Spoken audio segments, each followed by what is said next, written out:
Hello，大家好，今天我们来做一款营养又好吃的电饭煲蒸枣糕。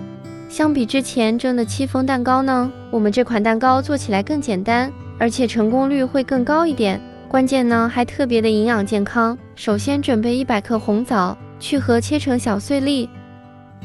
接着再把红枣粒加入50克牛奶炒至变软，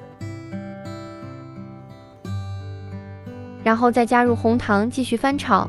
直到把红糖炒化，这里没有红糖的，也可以用白砂糖来代替。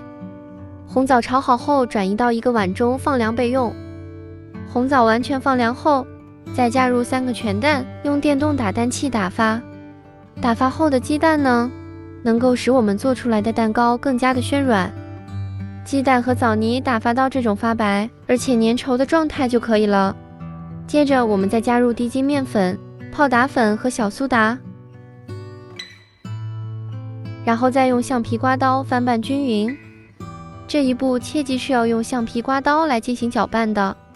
拌匀后，接着再加入玉米油，搅拌均匀。最终搅拌好的面糊是这种比较粘稠的状态。电饭煲提前开保温预热，倒入面糊后，我们将电饭煲调节到煮饭功能，蒸50分钟左右。这样我们今天电饭煲蛋糕做的这款红糖红枣蒸蛋糕就完成了。